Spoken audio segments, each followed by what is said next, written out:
It's a little after 1:30, and I know people are still coming in, but I think we can get started. I am Charlie Zelli, and this is the Metro Blue Line Extension Corridor Management Committee. Welcome, everyone. Why don't we start by going around the table and introducing ourselves, those who are members, those who are alternates, and we'll start on my right. Irene? Yes, Irene Fernando, Hennepin County. Jeff Lundy, Hennepin County. I'm giving a gift to my mayors by not sitting them by. Thank you. You get to look at them. And I'm Dan Dorr, the Business Advisory Committee. Jonathan Hansey on Community Advisory Committee. Jolene Ketterling. Meg Forney, President of the Minneapolis Park Board. Suzanne Zabatka here for Mayor Fry, Senior Policy Aide for Infrastructure and Legislative Affairs. Carla Arredondo, Blue Line Coalition. Ricardo Perez with Blue Line Coalition. Jim Adams, Crystal Mayor. Bill Blonigan, Robbinsdale Mayor. Lesley Kandaras, General Manager, Metro Transit. Reva Chambliss, Vice Chair, Met Council for District 2. Great. Well, it's good to see everybody. This is our last meeting of the year, and we have a lot of updates and no big decisions, but of course the process continues. First, couple of housekeeping items as usual. The mics are live mics, so please speak into them, and we are being recorded and publicly being presented. If you are a member of the public and wish to make comments or give any thoughts, please email at Nkongo Cigolo, and we will make sure that your comments are posted on the project's website, which is bluelineext.org. Today, we're going to hear from Lesley Kandaras, our General Manager of Met Council, and we're going to focus a little bit more about the Lowry Hill, not Lowry Hill, that's where I live, Lowry Station in Minneapolis, a little communications update, and then, of course, ongoing progress on our anti-displacement work. But before we get started, also, I want to mention just a couple of things. It was public a couple of days ago and actually ratified last night that the Metropolitan Council has a new regional administrator, Ryan O'Connor. Ryan is no stranger to transit corridors and actually to government as the county, the manager of Ramsey County, and has had a deep history with both Ramsey and then other kind of statewide organizations. So he comes with a vision, he comes with experience, and we're really happy. And he's joining Met Council and be particularly, I think, helpful in projects like the Blue Line. With that, I think that it would be important to acknowledge we have one speaker for today coming from the public, and that's that time where we offer up to 15 minutes for 3-minute comments from members of the public, and we only have one. But again, if there are others, particularly in the public, who are tuning in, who want their opinions known, please feel free to allow them to be part of the record. But today, in person, we have Kathy Knightsky. Is Kathy here? Kathy, I think you visited with us before, if I have that right. Right, is it okay if I come up again? Please, absolutely. Do our stay, have other people sign up. No, it's just you today. Thank you.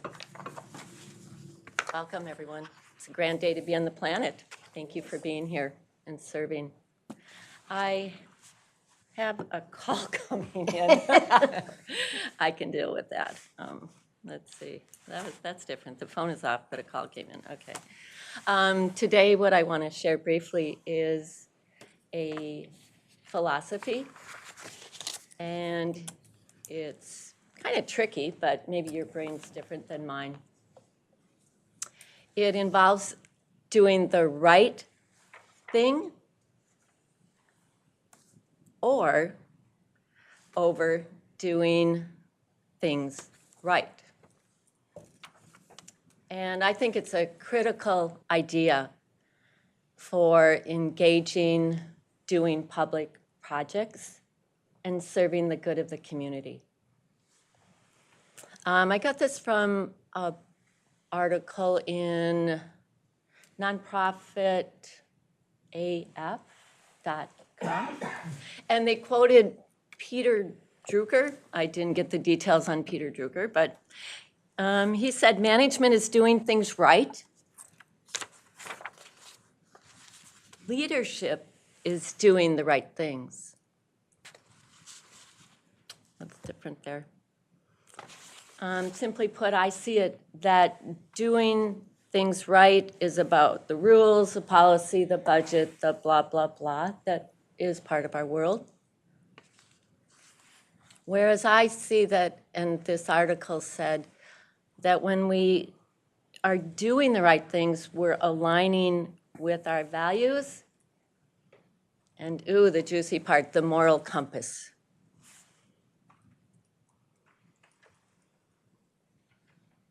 When these two things are aligned, our moral compass and what is happening, there's no issues. Well, we know as we've been traveling down the road or path to transit, there's been issues. That's part of being in the human condition. So I just ask that you remember this, that doing the right things when you plan these projects.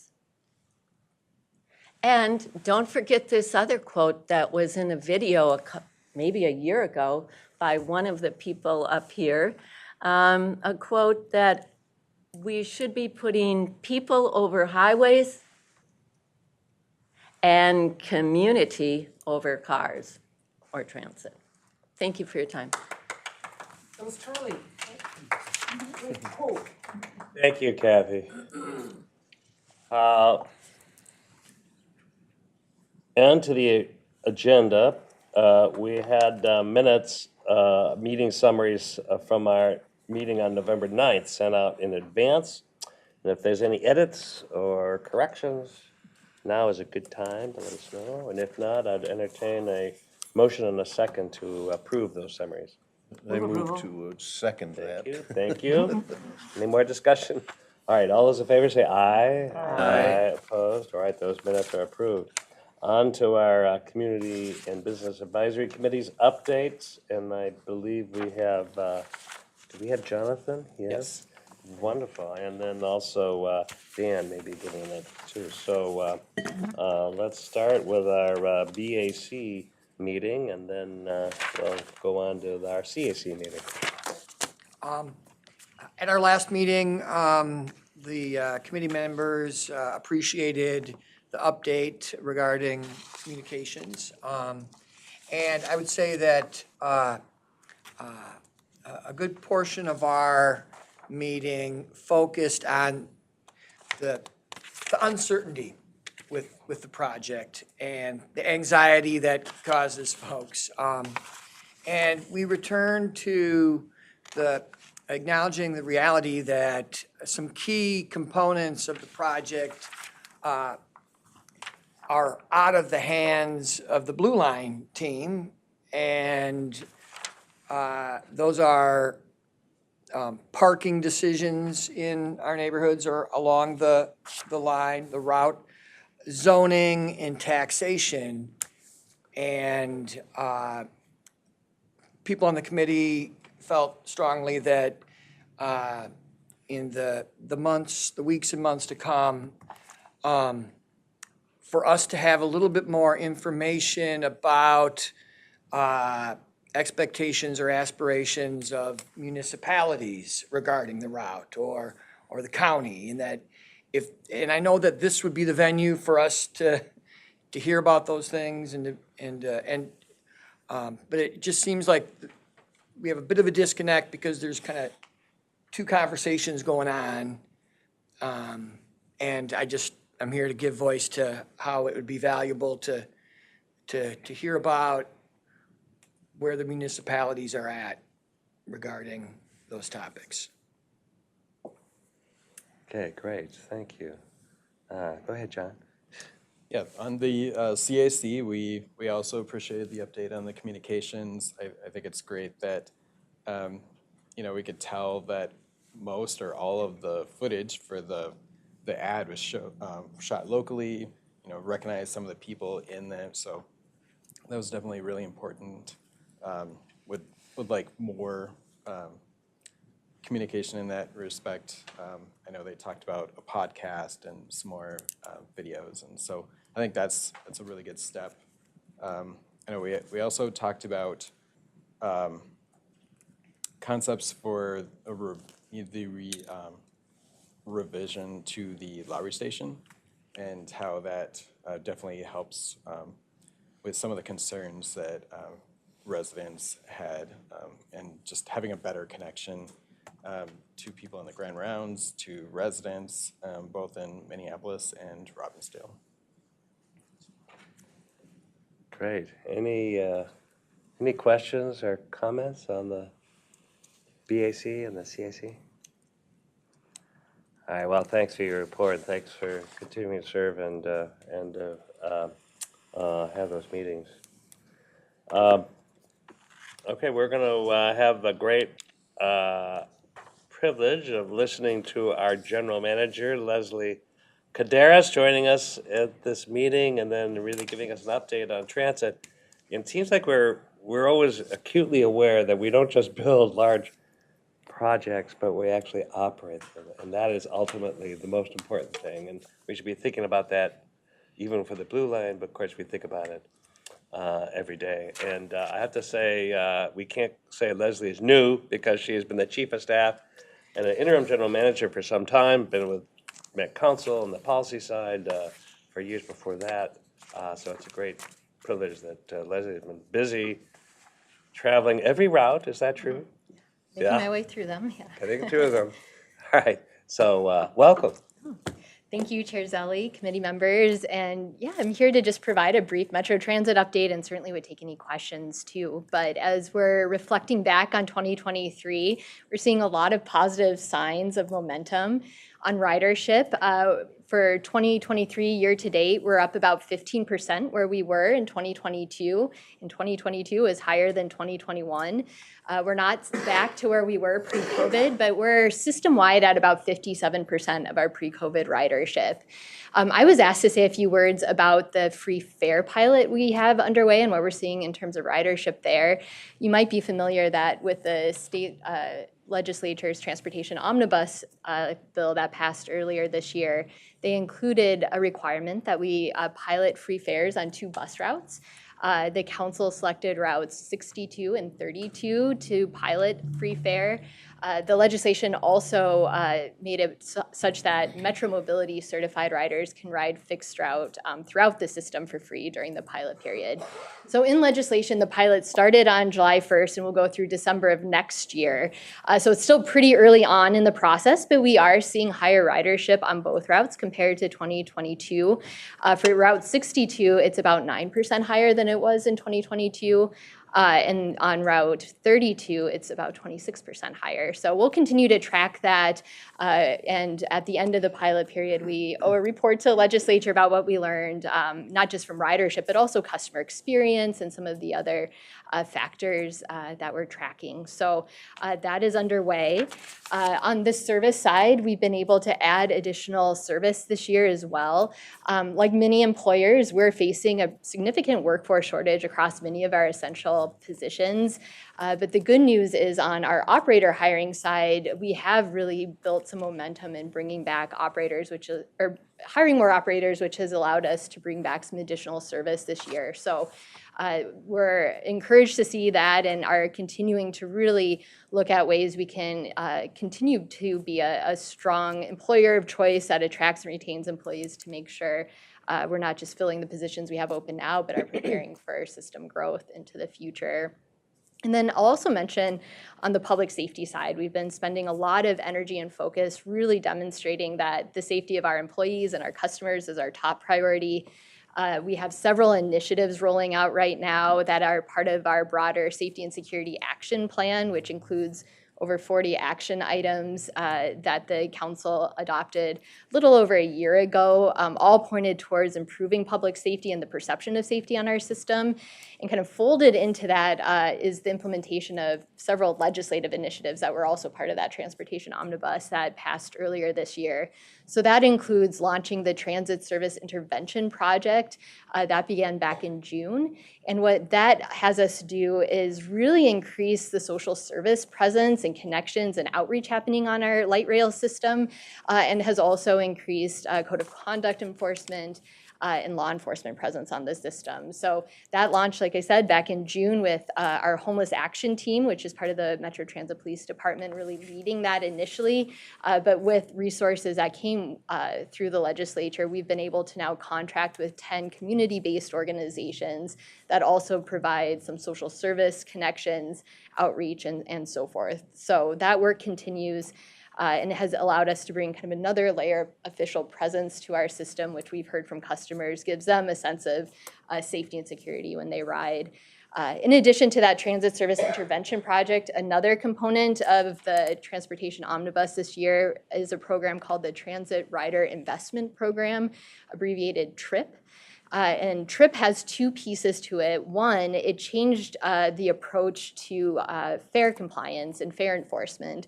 So prior to this legislative session, if you rode transit without paying, that was a misdemeanor offense.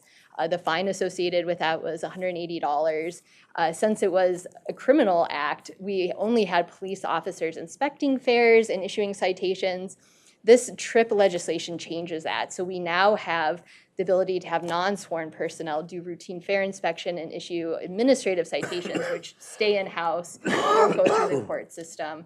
And that also then allows our police officers, which is one area we're having a workforce shortage, to really focus on illegal activity and serious threats to public safety, while also having more official presence in the form of what are currently our community service officers, but we're getting into bringing on TRIP agents to provide, again, another layer of presence on the system. And in fact, just last night, the council approved the amendment of a contract we have with Allied Security, who's providing some supplemental security on our light rail system and at some transit centers now, to take on this additional duty of providing that onboard presence and that fare inspection and customer service work. So that's very much still building and growing, but we're encouraged by what we are even seeing now with having community service officers who are part of the police department but not sworn, out there interacting with customers, educating them about how to be fare compliant and so forth.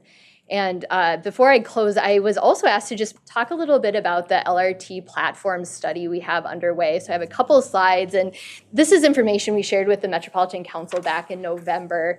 But one item we've added to our safety and security action plan is really taking a look at potential investments we could make at our existing light rail stations to improve that sense of customer experience and making sure we're providing a safe and secure environment.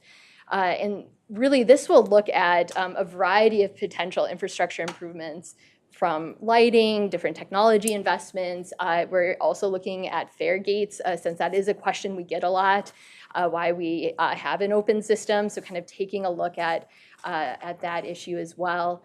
And this study is underway. We expect it to be completed in spring next year. And it will start by really taking a good look at what we have in place now and how that's working and maybe where there's some gaps, and also really taking a look at what other transit agencies are doing and experiences they have. We know a lot of the issues we're seeing on our system are not unique to us, so really making sure we're taking a look at that. And I have just a couple more slides kind of delving a little deeper into the fare gate question. So this is something that, again, we are looking at because it's a question that comes up quite a bit. And so as we do this study and look at all these different approaches and different tools we can add to our toolbox in terms of providing that secure environment, we're also really mindful that there are challenges associated with turnstiles or gated systems that we need to be considering. So I won't really spend a lot of time on this, but as you can see on the slide, a traditional turnstile type intervention can be challenging to navigate. It certainly affects how people move in and out of a system. You still have to consider emergency egress as a key piece of this, and certainly people who have different mobility needs may experience that system differently. Another big kind of learning we've seen as we've looked at this and looked at what other transit agencies do is you still don't get away from the need to have people and presence around. So even in places that have some sort of closure, there tend to be station agents or other personnel. So that's a piece of the solution in addition to any infrastructure. Next slide, please. Just a couple other challenges we're considering as we're looking at this. We have largely this at-grade crossing, or at-grade system, I should say.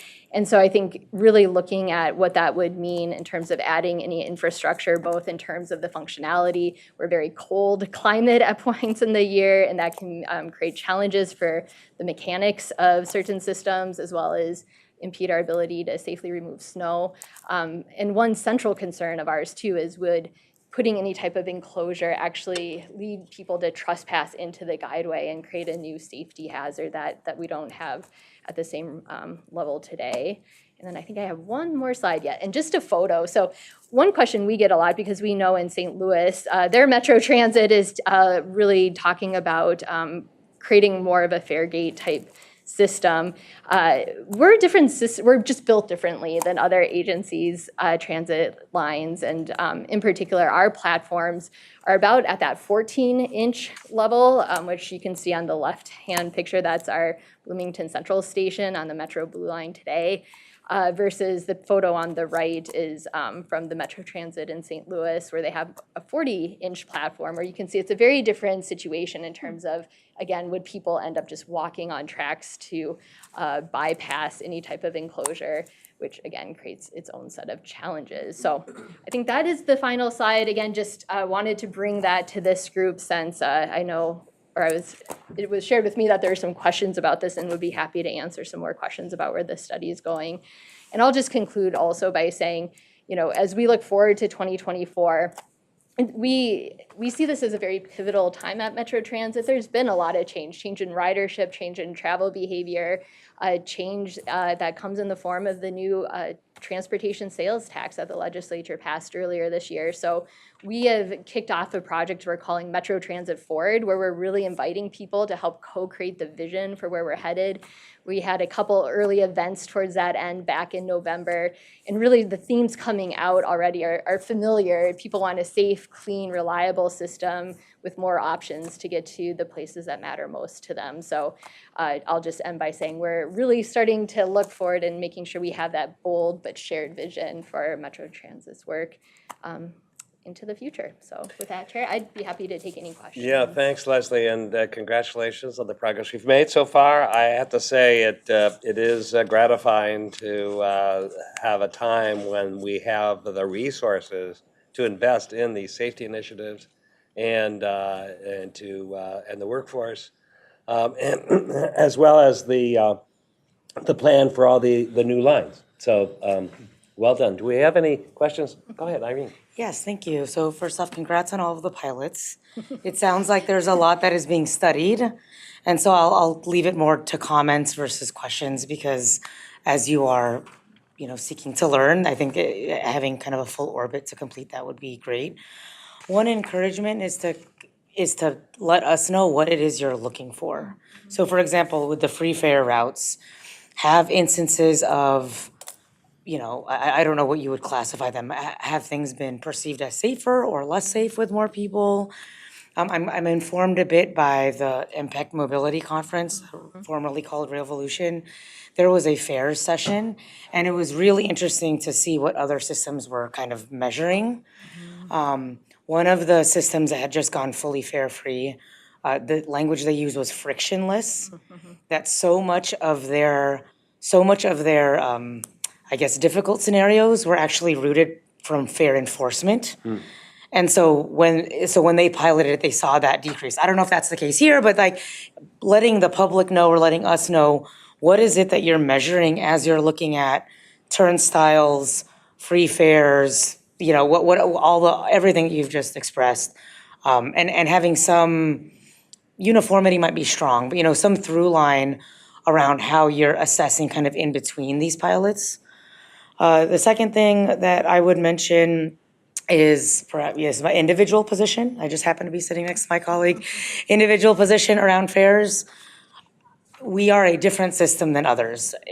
Mathematically, I'm curious around the question of how much do fares make up and how much do turnstiles, fare enforcers, workforce make up, especially against ridership. So you said 26% increase in ridership for Route 32, for example, or something like that. I mean, that's significant. So if we're seeing ridership go up and the cost between fare enforcement versus fare, I mean, there's just a mathematical question to pursue, certainly a values-centered question. And again, individual position still. We don't charge for sidewalks. Like, what if we looked at least maybe whether it's zones? Downtown LA has certain zones that are I guess included. You can kind of see that with the U or students in general. So again, these are more questions and encouragements as you're pursuing all of these pilots. Really appreciate the work you're doing and your willingness to present here today. Jeff? Just first, I want to thank you for the picture, because oftentimes people consume everything is equal, and things aren't equal. And so I think that helps have a conversation. It doesn't mean something's a good idea or bad idea, just like there are physical differences in how systems are built. And so I think this is useful. One thing I think I would like to, what I hear from people is the simple things, trash being emptied. When trash cans are full and people are looking to do, and they don't have a place to put them, they just throw them on the ground. And, I've had one of my former staffers added trash cans to her street, and Minneapolis said, we'll give them to you, but you got to empty them. So every week she goes out there and empties 3 cans. Suddenly all the trash on the sidewalks disappeared because people had a place to put it. Now, am I saying it's right to throw it away? I'm just dealing with the facts, right? So her block became clean simply because there were 3 trash cans that people walking could use.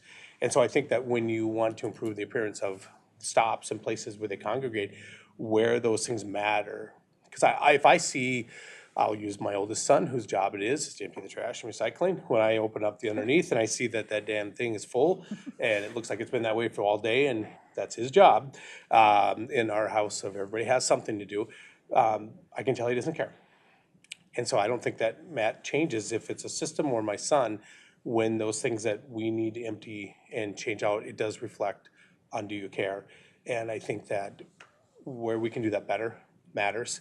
I think where people see broken stuff matters. If I walk up to a house, there's a person out there trying to get votes, and I see a house that's got broken windows, I might not even walk up, because I'm gonna bet if they can't even keep their house fixed, other than voting are low, versus another house, which is people, all they do is that. So I think the basics do truly matter, and so as you come in the role, this is just what I heard, and I think that matters. Environment tells people how people care about themselves. And if people don't care about themselves, they let things go, and that gets reflected in all the behavior that goes with it. I'm curious, I'm not in agreement, I'm not in disagreement or agreement on the free fare, but I'm always trying to learn things. So do we charge a fare between the airports? Between terminals, no. No. So we do, there's an example where we do free fare. One could argue that would be a And good place to. Mall is a free zone. Yeah, and so I'm just saying that I always like to add that. Doesn't mean I'm for or against it, but we are providing free fare for people who are trying to get from one terminal to the other. Yeah. I don't have a problem with that as a person who's traveled all over. But it's just, we are doing it. And I always ask, well, why are we doing it? Is it because we're providing the service? So then wouldn't that same service be applicable to all? Or if we're letting people get to the mall? I don't know, you sound like we agree. I know. We've never talked about this, we've never talked about. No, I'm always curious, because if you say out loud where we are doing it, where people are like, well, we should do this, well, we are doing it here, and why are we doing it there? Because we want people to go get off the airport, go shop, and then they get back on. And I would argue if they're going to the Mall of America to shop, they're probably spending more than a couple bucks it would cost to get a fare, but anyway. So I was just curious about that, do we have, what reasoning went into those being free fare? Because they are free fare, in that regards. So, thank you. Lesley, I was just going to let you comment, but I do think that you raised, both of you raised really important issues, and the idea of fair compliance, is it about revenue? Is it about part of our code of conduct and behavior? Is a nexus with that and the experience of safety? And we're learning, you know, and I also think that the idea of safety and security isn't just about enforcement. A lot of it is about ridership and cleanliness. And the windows being broken, you make a really good point, is part of this initiative is actually putting more funding into the maintenance and the cleanliness of some of our tougher stations, which we still have them. I mean, they're there, and I think, I don't know if you want to comment on this. Sure, Chair, Commissioner. I didn't touch on it, but another element of the transportation omnibus is requiring us to set and report on cleaning and repair standards for both vehicles and facilities. And so work is underway to really organize that, and it's another area where we have workforce shortages that are impinging on our ability to keep the system as clean and as we would like it to be. But also there is a component, it does very much intersect with this broader question about safety and security and that perception. And certainly, you know, I mentioned briefly that we this year have started adding supplemental security at a few locations. And part of what we're testing there is that, does that also deter some of the property damage and some of the trash issues we've seen? You know, so if we can kind of tamp down on it in the first place too, in addition to needing to have more people out there cleaning it, we're trying to address it on both of those ends. But yeah, we absolutely hear from customers very regularly that that environment is really what sends them a signal about, you know, how well regulated is this place and are we taking care of it? So. All right, Mayor Adams. Yeah, just a side note, not trying to pile on or anything, but on my way in, I passed the bus stop over here. I know it's not a station. I'd encourage all of you to take a look at that station on your way out of here, and you'll see what we're talking about. It's pretty dramatic having that be so close to where we're meeting and talking about this right now. The condition's not very good. Could I add a We'll comment? come back, Anjali, then Meg, then, No, not me, Suzanne. oh, Suzanne, sorry. Go ahead, Anjali. So I just wanted to thank the general manager for coming to the CMC. I think what's really important right now is, you know, we're doing these larger studies at Met Council and Metro Transit, and what's really exciting for this group is that the timing of when we are doing this versus the planning of this project. So some of the lessons learned, the real life data that we're collecting right now can all be implemented in this project. And so I really want to celebrate the work that our staff is doing. I don't think the general manager mentioned this in her presentation, but these are actually photos that were taken by our staff. And so there's been some real, you know, boots to the ground work at looking at what other systems are like and really understanding where we can improve. And so I just want to thank you for coming to this group today and sharing this information so it's well timed so we can think about some of these lessons in the planning of this line. Thank you. Thank you, Mr. Chair. Ms. Kandaras, understanding this is still in its pilot stage a little bit here, I'm curious now that we have begun doing a bit more fair compliance, how often is it that either police officers or non-sworn personnel do education as opposed to issuing that administrative citation still? Sure, so Chair, Ms. Baca, so we started having the CSOs do fair inspection and when finding somebody who's not fair compliant, issuing a citation back on December 4th, so it's very new. Yes. And in the first week, so kind of that Monday through this Monday, we had roughly, CSOs conducted roughly just under 2,000 inspections and issued just under 200 administrative citations. So that gives you, again, really early, but certainly we've trained the CSOs on our fair products and including our transit assistance program, which is our program for people who are income qualified, who can ride transit for $1 a ride. And so, you know, we're really seeing this as an opportunity to make sure people understand how to be fair compliant and what resources are available to them. It's as though we've talked about this before, though. It's my follow-up question is, are these CSOs and other, either sworn and non-sworn personnel trained to talk about things like TAP and help people sign up for it? Because, sometimes people don't pay because they can't afford it, not because they are actively trying to ride without having paid their fare. So, thank you. Great points. And yeah, I mean, the CSOs and our trip personnel will be trained in a lot of different kind of customer, what I call relationship areas. Yeah, Ricardo, you've been very patient. Hey, thank you. And yeah, thank you for the information. I guess I do have a question and then a comment. And the question is like, you mentioned the free fare pilot. When would that end? And yet to be able to what Councilmember Anjuli was saying about, when do we have the data to imagine the possibilities of adopting something with Blue Line extension?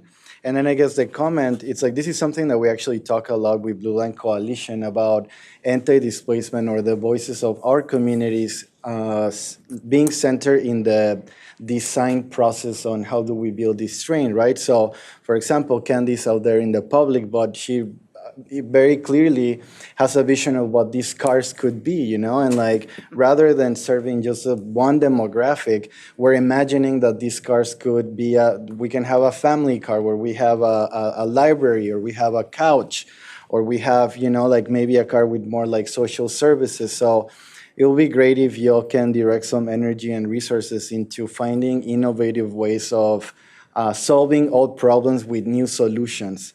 This for us seems like the same solution being replicated in this extension project, and we're concerned about the criminalization of our communities as they cross through North Minneapolis to Brooklyn Park.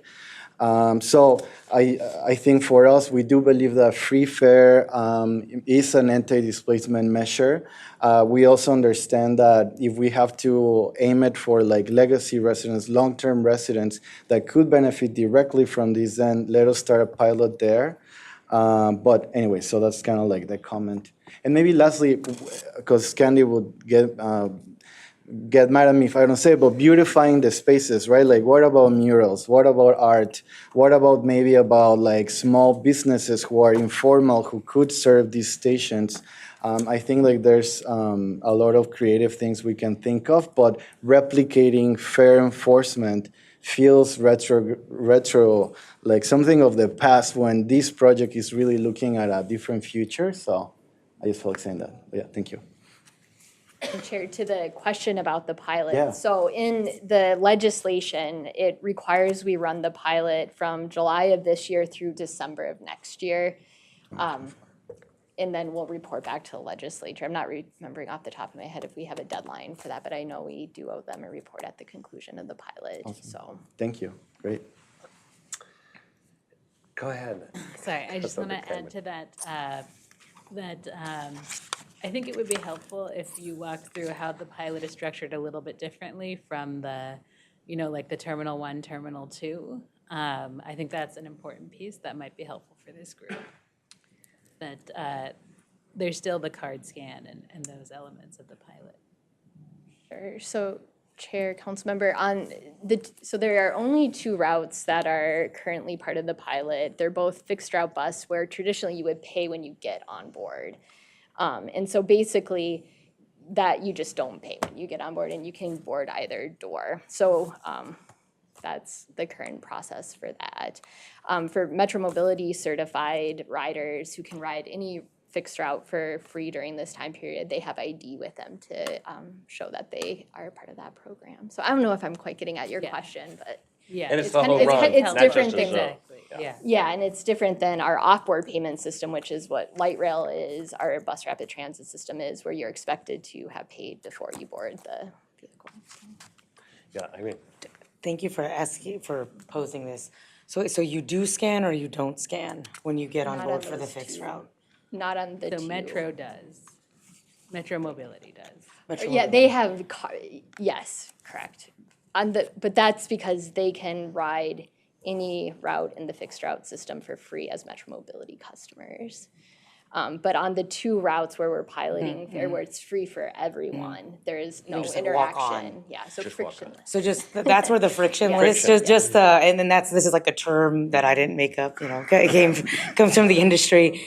And why this was so interesting is because whether you charge $1 or $5, the infrastructure is the same. There's tickets, there's the and so that's what this one session was kind of, not interrogating for us to arrive at the same solution, but was kind of, there was a panel. And that term was very interesting to me because I didn't even think of Jeff's point about in between terminals. But they had just saw skyrocketing in ridership, and they tested they were measuring safety, et cetera. But with a lot more people generally felt safer. So it was just I hadn't had a chance to kind of spend time with system operators who function in a totally fare-free system. So these are really questions. It's just the math of it. If we are spending money on fare expenses, then at what point for our system might we consider? And since you are running so many pilots anyway, I'm eager to see what you and many others, might come up with for, the next pilot or as a recommendation. But yeah, thanks. I appreciate that additional info. Well, and I would say our fare box recovery, not maybe during the pandemic, but before, was what, 25%, maybe 30% of our revenue. So it was not insubstantial, the amount of. So a lot of considerations. Any other comments? Lesley, thank you so much. We really appreciate you joining us and that update, and we will certainly have more to report. Now we're joined by Nick Landwehr, the design and engineering, and then specifically Lowry Station. So welcome. Chair, if you don't mind, we'd like to also introduce some new staff from the great. project. So I'll ask as I'm going through the names, if they could just stand up and wave. But we have a new deputy project director, Shaheen Khazra Jafari. He's a Hennepin County employee, but we're a mixed group with. We're one family here. One family. We're all getting the same thing. Kyle Mianulli, communications administrator with Hennepin County. Ryan Kronzer, assistant director of engineering design. He's with Metro Transit. Nat Gorham, he's with MnDOT. I don't believe Nat is here today. And he's a transit director that's working with all these transit projects. And then we have Rich Morris, a community engagement specialist with Hennepin County. Rich. And then Eric Gustafson with Anti-Displacement in Hennepin County. So thank you. These are a lot of new faces that hopefully you're seeing more of here in these formats, and the public and our teams will be seeing more of those. So, well, I should have had the slide up. Sorry.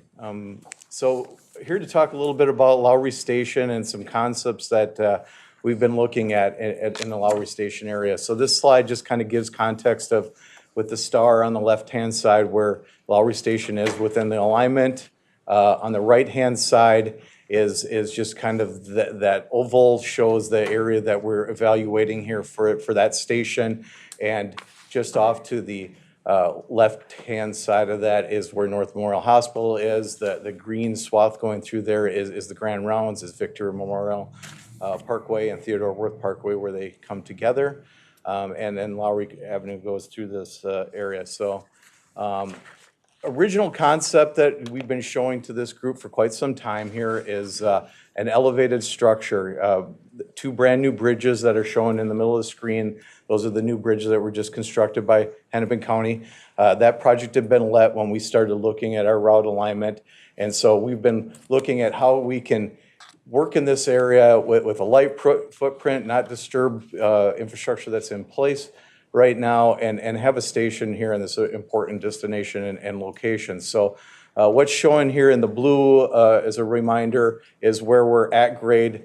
We're center running coming up West Broadway with the project, and then that beige color where it splits apart, that's as it ramps up to a bridge structure that goes over the southbound lanes of 81 to a station that's shown there in the gold, that Lowry Avenue station, which was a structured station, an elevated station that needed vertical circulation to get to it, stairs and elevators to get to it, and then following back down with a bridge structure and then coming back down to grade on County Road 81. So That's how this has been laid out, and we've been looking at this for quite some time, so many of the people in this group are familiar with this.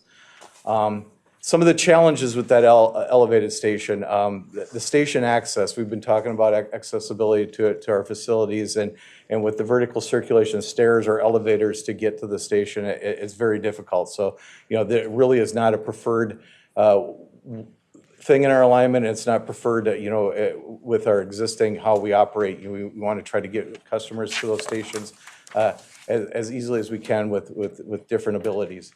The LRT bridge is required, so that's obviously a very large infrastructure, the bridge that gets to the station itself, that's elevated through there.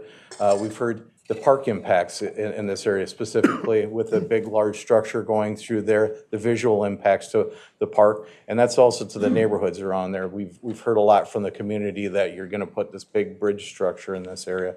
And just the sum of all this is really not a lack of broad stakeholder support. So, with this area, we're serving Robbinsdale, with North Memorial is a key destination in this area. We're very close to Minneapolis neighborhoods with this, and we're coming out of Minneapolis with this alignment. We're obviously, as we saw in that green swatch, going over park board facilities in this, and so these are some of the things that we're taking into consideration. So we formed a group of all our different project partners, City of Robbinsdale,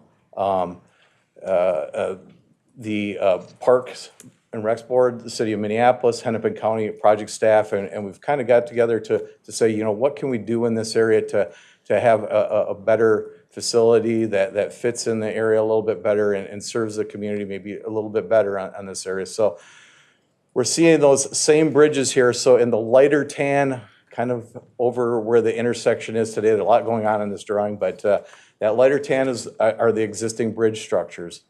On the right-hand side, or as we're going southbound on West Broadway, where it's a little bit darker there, we're looking at potentially extending those bridge structures farther to the south, and then doing a little bit of work on that southbound bridge so we can get a light rail through here at grade, keep the station down at grade, and this gives us an opportunity to maybe make access in this area a little bit better in this area. So one of the things you'll see on here, currently in the current condition, the intersection of Theodore Worth Parkway, as it's coming kind of diagonally north, south, or up and down through the screen, intersects then with Lowry Avenue and then continues on into Victory Memorial Parkway in this area. That intersection's underneath the existing bridge right now. And one of the concepts, or this concept that we're evaluating here, is shifting that intersection over. So you see where we kind of S-curve under that newer sections of bridge that we're showing on here, bringing Theodore Worth Parkway up under those new sections of bridge and shifting that intersection a little bit farther to the east, right out from underneath the bridge. And that allows us to bring the light rail through at grade, have the intersection to the side. And then one of the things that's really a benefit of this is being able to open up this area a little bit more than what it is today, have better connections to the parkway, to the community around it. So again, these are concepts we're looking at. We got a lot of work to do to make sure this works, but we really feel with the input we're getting from the community and listening to it, this is a good direction to go. So again, the benefits of keeping the light rail at grade here, it's more direct route to the station from the neighborhoods, better station access for all abilities through here. We have some visualizations here that will show this, but we feel a better connection to North Memorial Hospital from that station platform to their facility in this area. Opportunity for better station visibility. So as you're coming to, even though it's under the bridge, we should be able to highlight, where you're going if you're trying to get to that, and where you're going to as you're coming from the stations. And I think a huge opportunity here is really to activate this area around this station, maybe much better than it is today. So this visualization kind of gives a concept of how it can look through here. And what we're looking at in the screen is we're standing on Lowry Avenue. Today, what we're looking at in the forefront where it says Lowry is where that station, or where the intersection is of Theodore Worth Parkway and Lowry. If the bridge structure directly above in here is the existing bridges that are in place there, so the abutments that you see in this location are the existing abutments in place. This is how that light rail station would fit in this area. And then as you go farther into the screen, that would be the new bridge structure that we'd extend to the south. And I have some better visualizations of how that'll look and operate. And then you can see to the left-hand side is where Theodore Worth Parkway comes in with Lowry. This next visualization is still on Lowry Avenue. We're standing basically on Victory Memorial Parkway, looking south into Theodore Worth Parkway, the new alignment. And you can see as you're on the right-hand side of this picture, that existing bridge structure, that big abutment that you see in the middle of the screen is actually the existing abutment for the bridge right now. So beyond that, into the frame would be the new structure, and you can see how Theodore Worth Parkway can come under that structure, and we can open it up. Today, that area is a bridge approach, and it's just graded up in that area. It's a grass area, but really not very well programmed, and there's not access through there because it's just earth embankment going up to the ramps that approach the bridge. This angle is looking from Lowry Avenue. We're at that Theodore Worth intersection, looking towards the North Memorial campus. The station platform you can see is the fence right in front of the train that's going through there, and you can see how that access, how it operates, how the train is going through the bridge and continuing at grade, and that kind of shows that just the proximity to North Memorial. So one of the things with this station, if the train wasn't here, you would be able to see that as you leave the station platform, you can walk directly to the North Memorial where their hospital side of the building is without having to even cross the street anymore. Now you have to walk across some intersections to get through this area. You'll be able to come right off the platform and actually probably have a little bit more direct access than we had before with the vertical circulation tower. So as we're looking at this again, we're in concept phase. We feel, from input that we've had from project partners here, this is feeling a very good direction to pursue and keep going. So we want to continue to work with the group that we initially came together with, look at a little bit more in roadway configuration and how those intersections laid out so they're safe and convenient. Obviously we have a hospital there, so we need to make sure that their access is maintained and not impeded. And then we want to advance this design and continue to look for better ways for access and connectivity from the neighborhoods here. So this is really when folks say, this is what we'd like to see, we're listening to this, we're listening to our project partners, and when we all get together, this is some opportunities that can advance the work that we've done today. So that is the update here for this concept, Mr. Chair. Thanks, Nick. That's really a big change. Wonderful. Any comments? Any applause? Meg? Very excited. Thank you, Nick. This is really exciting. The activation of the area, I think, is so opportune, and what the word I like to use is you're creating placemaking, and that's what we're about.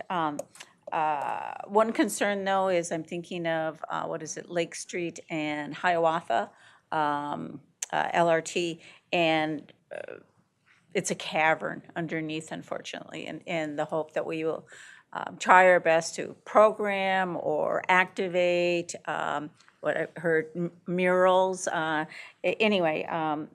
really activate that area. And I always have to, smile or feel a little humor that all of our drawings were in the summertime. No winter designs. Anyway, well, I don't know, the way things are going, maybe we won't be having winter, but anyway. No winter. But I just, keeping those things in mind is, how we can, make sure that that's an active, vibrant space. People feel welcomed and safe is really important. But thank you. These are very, very exciting designs, and thank you for listening. Well, thanks for collaborating with so many different agencies. Mayor? So with the Robbinsdale perspective, I'm glad to go right after Meg because it's sort of ironic that the Minneapolis Park Board has one vote and the city of Robbinsdale has one vote on this recommending committee. So with Minneapolis having 6 of the 13 stops now, including Target Field, we got to be careful from our perspective and how we're feeling. And that doesn't mean that this isn't a good plan. I like a lot of things about this plan. Continue to work with project partners. We have not had enough input into this yet. We just found out about this basically when it seemed to us like it was an accomplished fact that this is the way it's going to be changing. There are many good things about this. I would like to know, like, if I am a pedestrian that's riding the system, how does this impact the amount of time that I spend to get from my house or whatever to the actual station? I can see a lot of good things about this. I don't have to go up and down an elevator or steps, and the time may be better. But I think you also have to study and know that Parker Station Flats, 200-plus units in Robbinsdale, right on 36th Avenue across from Hy-Vee to the north, that now is farther away. They can certainly go to downtown Robbinsdale, but that's probably more than half a mile. Birdtown Flats, 148 units, and 148 units has more than 148 people. That now is going to be farther away. So how many Robbinsdale renters are you making farther away from this new station as far as transit time walking as compared to how many Minneapolis homeowners are you now making this closer to? And I'm not saying what the right answer is. It looks like you're probably going to save some construction costs by doing it this way, and that's a good thing. But we in Robbinsdale had not had enough input into this. Again, I just feel like maybe you've been talking to our staff, because I know that there's bi-monthly meetings or whatever. The meetings occur a lot. But as a city council, maybe the Minneapolis Park Board has been hearing a lot about this and having input, but we have not been hearing about this in face-to-face meetings with us. So in summary, compare what's being lost as far as walking, compare what's being gained as far as time, and then compare what input we're getting, or to compare to other people. That's what I'm concerned about. Chair, Mr. Mayor, we can evaluate that. I think with, as you mentioned too, by bringing this down to grade, we're really not far from the actual access from that elevated station. So I think this, in general, should be, I think, all the way around easier, better access, and maybe a bit closer. As far as this is, I want to remind, this is very early. These are early concepts, so this is newer, and so maybe surprising how fast this has come along. This is a concept, though, that we thought that we brought in everybody along at the same time as the ideas came forward, and the designs that you saw here were from a work group that was formed together involving staff from all the partnerships that are around it. So these were coming from that group. So it's we're bringing folks along with us as it's coming together. At this stage, you don't give estimates as to how much more you're going to save or spend with various of these plans. It seems to me if you did give a rough estimate as to what you're going to spend here on this one, you might be coming out ahead, and that would argue in favor of this new plan. So while you can't say that this one is X million compared to the other one being Y million, it would be good if you could tell us that it looks like this one will be cheaper than the old plan or whatever. I think that's something that's relevant and that we should, when we're making our recommendations and votes, we should be thinking, well, yeah, you know, these are pretty much equal, but this one's like gonna be millions and millions less. So I think that would be helpful to your plan if you told us about that too, as far as a comparative basis. I mean, First, great point on that last part. Even if you can't name the amount, right, relative comparison, I support that concept. But I wanted to mention, Mayor, I think you raised a good point that staff generally talks to staff. And so we as policymakers, maybe there is a question for us, especially given a volume of new people in various areas. So this is no action, but I'm just noting maybe there does need to be more kind of policymaker to policymaker discussion, or maybe it makes sense for us to visit city councils. But when you had mentioned, you know, perhaps you're talking to staff, like that is a big part of it, right? Staff is meant to talk to staff, and electeds or policymakers to our peer set. So I'm just kind of flagging that for next year, and that might be a necessary or advantageous thing that we might consider or take on. thanks. Commissioner Lundy. I was thinking, taking the comments presented, I think that maybe as we're entering a new phase here, which is the downhill toward municipal consent. And I say downhill, it's a downhill, hopefully, right? To a safe and, landing. But that maybe this might be a time to kind of set up a different standard for every other monthly check-ins with the electeds at their meetings. Because, I mean, if we say it's August, that's every other month is that's only 4 meetings. So that might be something I think as a project team that we say, okay, we're hitting a different stage now, and maybe having those meetings so the electeds have a chance to reflect. I know staff, same thing with Commissioner Fernando. Meetings are happening all the time that, I think they do better work when we're not involved. Notice I pointed at her first. So I think maybe that might be something the project team to consider. I think to Mayor Blonigan's point that we are hitting a different runway right now, which is to municipal consent. And so any change is a big change. And so we should treat any change as a big change and then bring those to the council, so at least they're always aware, because at a certain point, there's going to be the request for municipal consent to be asked, and we want everybody to feel like they have not been missed in that regards. I don't disagree with the plans. I think maybe it might be something for our work plan for next year we are entering that last few steps to get to the next stage. Thanks. Good comments. Ricardo? Could I just add to that? I think it's a great idea for the electeds to be on the loop more regularly.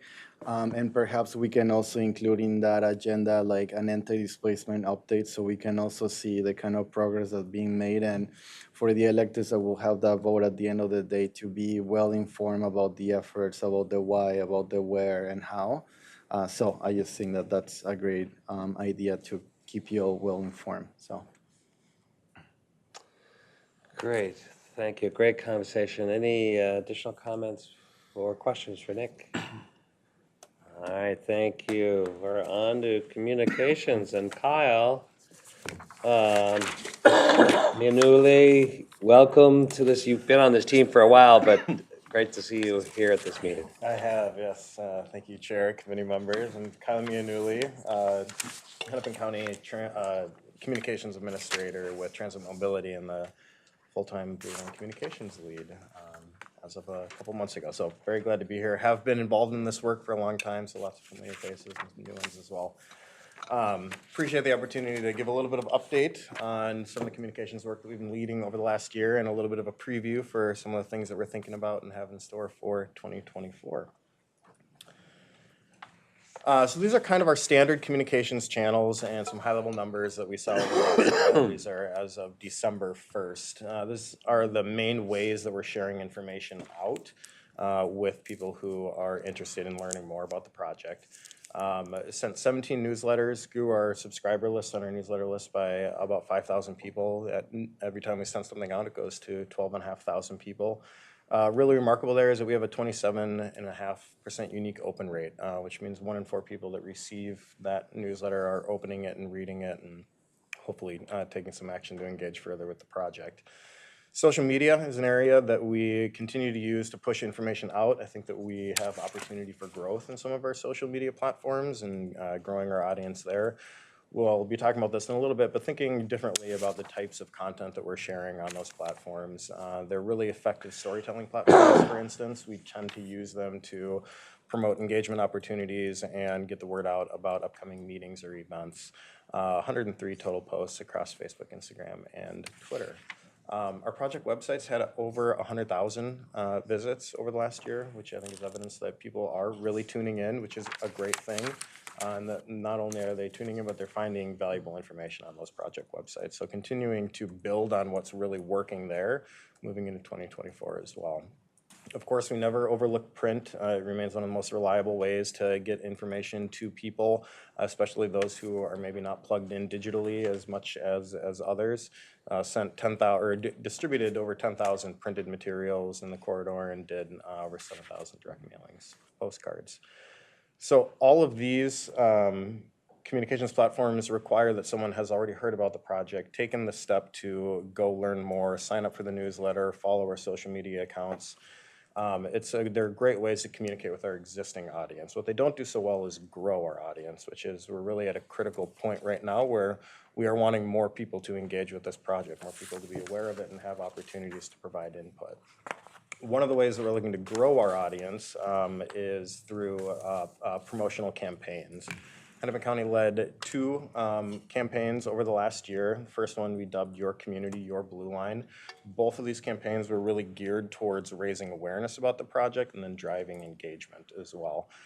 So Your Blue Line, Your Community, Your Blue Line is really focused on creating a sense of ownership over this project. This isn't something that is being done to you, it's being something that's done with you, and that we really want communities to feel a sense of ownership over the final product. It's something that will be a part of your community, and now is definitely the time to weigh in and provide input so that we can make changes, even though we're several years away from construction. As we saw in Nick's presentation, now is really the time to provide meaningful feedback and give the project staff opportunities to respond.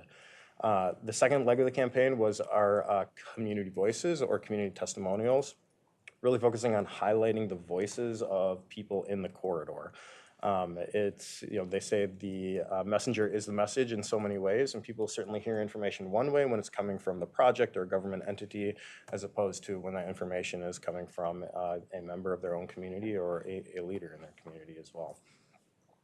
We experimented a lot with different platforms. It was a pretty broad campaign. So we ran ads in print, digital, so web and social media, as well as radio and out of home, so transit ads.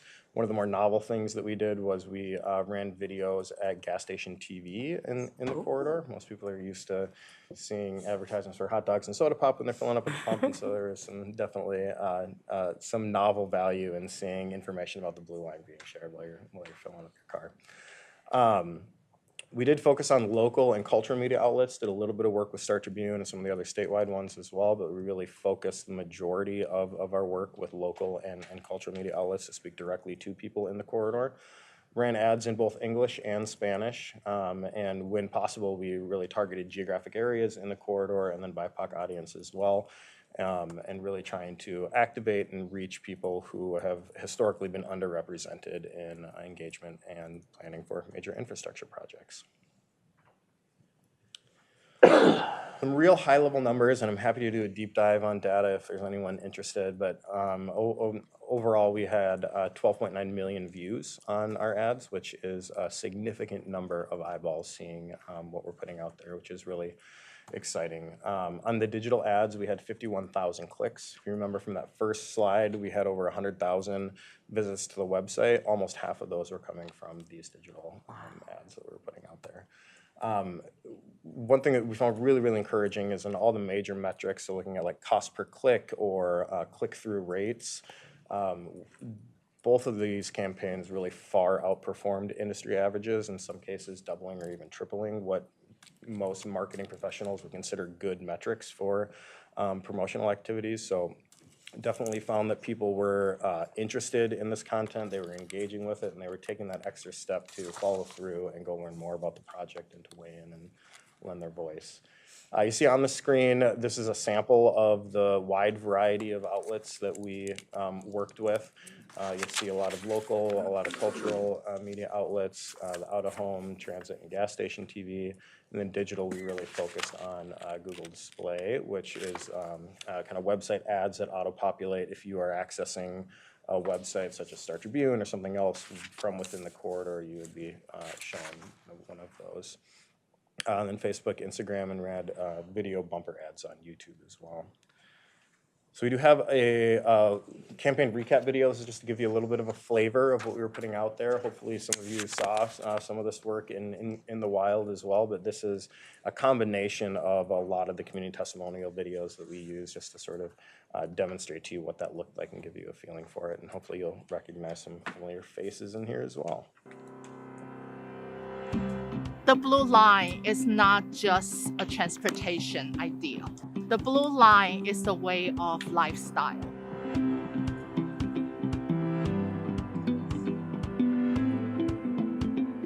The blue line allows us to actually connect people in real time to this community. They're gonna stop and shop. They're gonna stop and play. They're gonna stop and work. Blue line is a connector.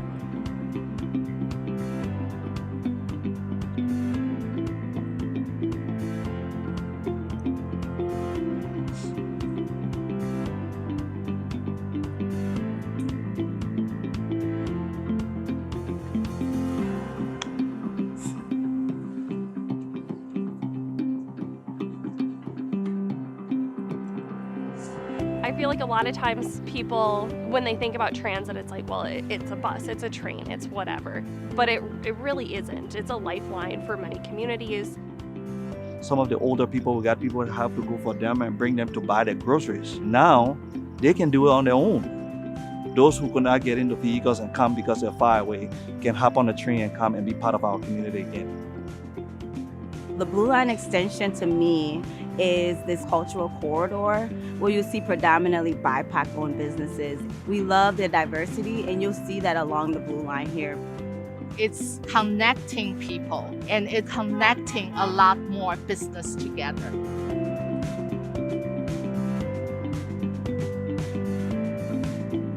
The Blue Line extension, with proper investment, can absolutely build a stronger and more capable community.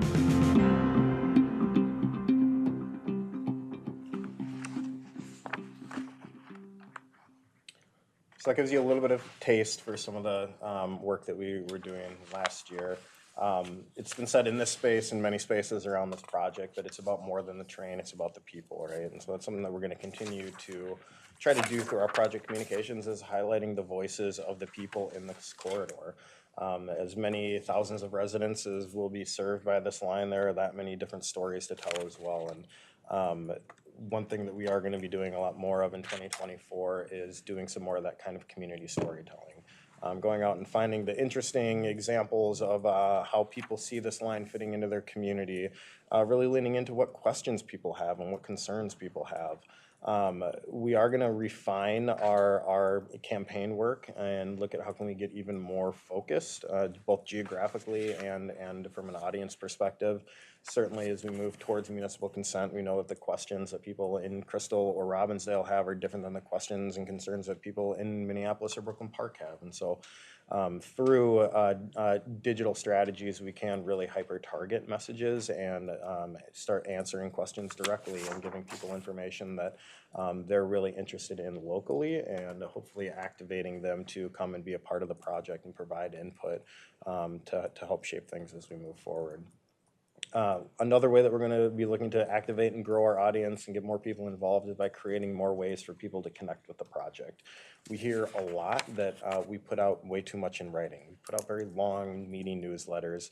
We can be very technical in the communications work that we do, and that it can be very difficult for a lot of people to engage with, especially if you're trying to get dinner on the table and picking up your children from daycare or attending to your everyday needs. And so It's always a challenge with projects of this scale and complexity because there is so much information to share, and it can be very overwhelming for your average person to be able to consume all of the information, all the details that they need to really form a good opinion about this project and to be able to provide feedback that is reflective of their needs and really helpful for the project to move forward and better serve people.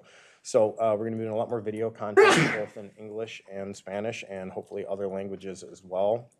We're going to be looking at starting a podcast, which is an idea that came out of our community partnerships as well. It's a really exciting way for us to kind of have nuanced, challenging conversations in a way that's really accessible. People can flip it on while they're cooking dinner or commuting to work or things like that. It's a way that we can share detailed information and have complicated conversations in a real accessible way that doesn't require someone to have 15 minutes to, sit down and read a very long newsletter or report or other kind of meaty piece of communication that we've put out. We're going to continue building on our community partnerships as we look to do some of this innovative communications work. There's a lot of talent within the corridor, so looking at other graphic designers locally, photographers, videographers that are interested in being a part of this work that we can partner with. And then certainly as we are working to highlight community voices and do some community storytelling, certainly partnering with people in the corridor to accomplish that. We will definitely continue to leverage our communications channels that we have today. We've seen that they work. We have good metrics to demonstrate that, but also looking at are there different ways that we can be using those to provide more storytelling content, again, highlighting community voices, and then really providing targeted focus content for individual audiences. We tend to think about communicating to the corridor as a whole, and the corridor as a whole is a very diverse place. And so are there different communications tactics and strategies that we can be employing to be speaking more directly to people in their individual questions and concerns? One way that we're hoping to accomplish that is by convening city and community communications experts and professionals to kind of coordinate and collaborate, make sure that we're putting out communications that people are ready to receive and interested in receiving and hearing directly from city and community partners to be able to craft our strategy to be most effective. Media remains one of the most reliable ways for us to reach a very broad audience, and that comes with pluses and minuses. We had a lot of media coverage of this project over the last year. We expect a lot of media coverage in the coming year. And so we'll be continuing to work to build productive relationships with local media, our local media partners and individual reporters to make sure that we're sharing accurate project information across those outlets, and also broadening the scope of it. It's not just about the project developments and the major milestones that we want to be telling stories about in the media. There are really novel things happening in this project that you've heard about on this committee, the Cultivate Arts work, the Anti-Displacement stuff. There's a lot of stories out there that we're hoping to work with media partners to share with a broader audience. That's kind of what I have. I'm happy to answer any questions. Any questions? Thanks, Kyle. Riva? Yeah, thank you for that presentation. It looks like you all are being very flexible and innovative in your approach, and you've got a broad communication strategy. I have been hearing from businesses and community members that they would like some updates on what's happening with the Blue Line Extension project. So maybe including that in your strategy, and maybe you've already included that so that the businesses or even the people, the homeowners in the neighborhoods, if they got updates on what's happening with the project, that could also be very useful. And I know that you have like newsletters that could be dropped off like at storefronts and things like that, or at grocery stores. Just a way to get information, not just information, but updates on what's been happening. I think they'd be happy to see what we've been doing. Yeah, thank you for that comment, Councilmember. And we didn't dive too deep into content strategy with this, but certainly businesses are a very key audience for us, and so making sure that we're reaching them with information that's specific to them is absolutely important. Thanks. Jeff, then Anjali. Kyle, I want to thank you for the update. Glad you're here. And I do feel like, that I can feel a different level of energy when you're talking about where we're doing what we're, how we're able to measure things. I just wanted to share, I think one of the things I've noticed is pre-COVID, everybody went to work. During COVID, there existed two different worlds. One is the people who got to stay home, And then there were the people who had to go to work because their job, whether nurses, law enforcement, teachers, right, retail, all those people had to go to work during COVID. Now as we exit COVID, if you look at where we're missing workers, it's not in the people who got to stay home. It's in the category that people had to keep working, and those are our riders. And so I wonder sometimes if when we I meet people and they're like, well, everybody's working from home. Like, no, not everybody's working from home because their life experience during COVID was everybody moved home and they're continuing to work from home. But the people who didn't continue to show up in person, personal caregivers, people have to work in person. So I wonder sometimes we may fail in trying to convince people who now think the world is remote that transit is important. And one of the sales things always is market to your best customers. We tend to focus on the ones who aren't our customers, and you spend a lot of resources trying to convince them to be a good customer, when what you really should do is focus on our good customers. And so I'm wondering, as we market, I think our buses should be lit up with the possibility that people can ride transit. There are customers, there are transit. They may be on a bus, but they're still the people most likely to be on transit. And I think those are the people that might likely be our evangelists or communicators to say, I ride. And my neighbor who only goes to work twice a week, she could be riding with us. So marketing to the people who are customers now, I just ask we don't forget them, because bang for buck, they're our best chance to get people who are going to say, I like riding transit because I do it every day, and I've continued throughout COVID and will, and they'll share their stories, I think. So true. Thank you, Jeff. Angeli. Yeah, thank you for that. I think it's really wonderful work that you've been doing. The video was great in terms of messaging, seeing familiar faces, community leaders that are known and trusted within the community was really important. The strategies are really wonderful in terms of thinking of all the different ways in which you can reach out to those communities.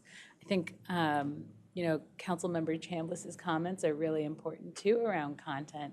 And I know you didn't go into it, but one of the things I would encourage your team to do is to think not only about responding to the questions being asked, but also to the questions that are not being asked, because that might also be knowledge gaps for these communities. Not everyone, like you said, the audience you're trying to reach for the podcast or the videos are not currently engaged. They're busy, they're leading their own lives, and so they don't know what questions to ask about the project and what's important to them. So thinking about what content needs to get out there so that people have a better understanding of the project timeline. I mean, I think there's some people who don't realize that there's still opportunities to engage in the planning process of this line even, and that it's not all done and going to be constructed next week. And so all of those elements are important when you're thinking about especially the diverse and cultural media strategies or for communities anywhere along the line. They might be really interested in something, they just don't know it yet. So that's all I'm going to add.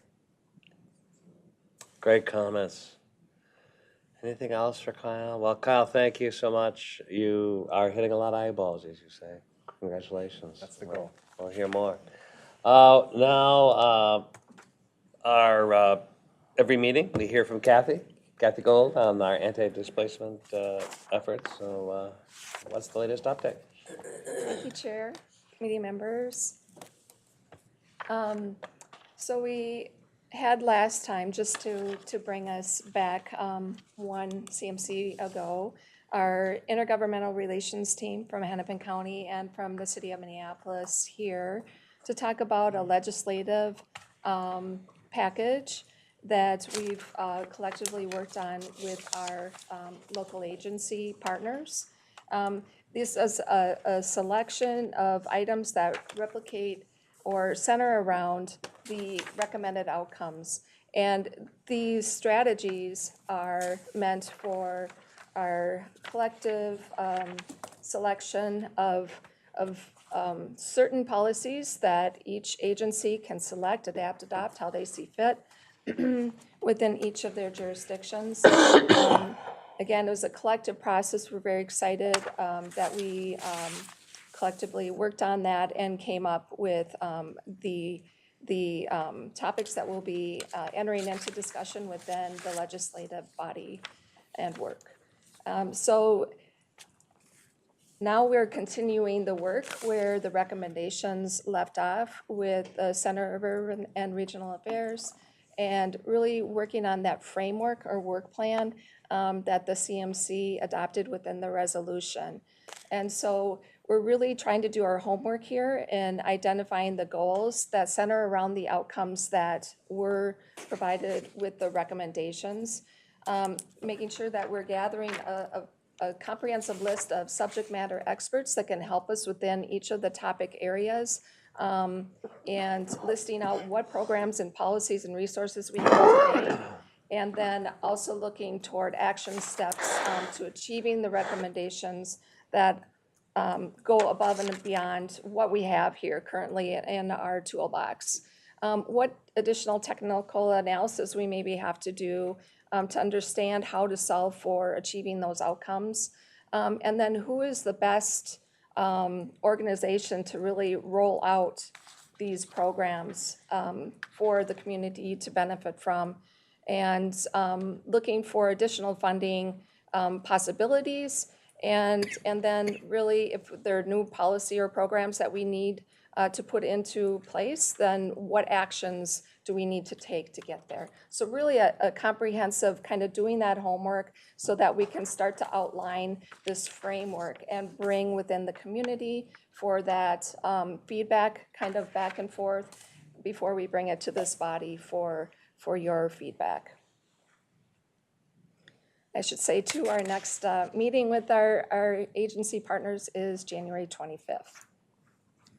So with the outcomes that we received, these are kind of topics within the work plan that we feel like the work can be kind of centered around. There may be sub-chapters. This isn't solidified. This is just a basis of starting to kind of organize the work. And so these topics, in no particular order, are things that we will center around the work plan around. And so everything from things inside the project and things outside the project are listed here, and we think we can address within these topic areas. Also added here on the last two items are the work that we're doing with the supplemental draft environmental impact statement, which is environmental justice, and then the overarching engagement plan that this body also asked us to do. So this matrix really tries to center ourselves in what happens inside the project versus what happens outside the projects. And then when does it happen? Does it happen now during our planning years and engineering years of 2024 through 2026? Or is it something that happens a little bit later during that implementation and construction timeframe of the years 2027 and through 2030? And so you'll see here in these quadrants where we think these topic areas kind of land within the project. And I can see some things, some things happen in the project and outside the project, like engaging, and certainly we'll center those two areas so that they're being informed and they're talking about the same thing. But we know that we need to engage and do our outreach a little bit differently with this work, and so there'll be a bigger effort, an additional effort, if you will, of engaging around this work. And so this is what we're centering our work on right now, hoping to get a draft document sometime in the late quarter of next year, first quarter of next year. Riva. Okay, if you're finished. Okay, thank you for the presentation. I'm very encouraged to seeing a timeline in almost every presentation with regard to anti-displacement, because that helps us to kind of know where we are and keep us grounded.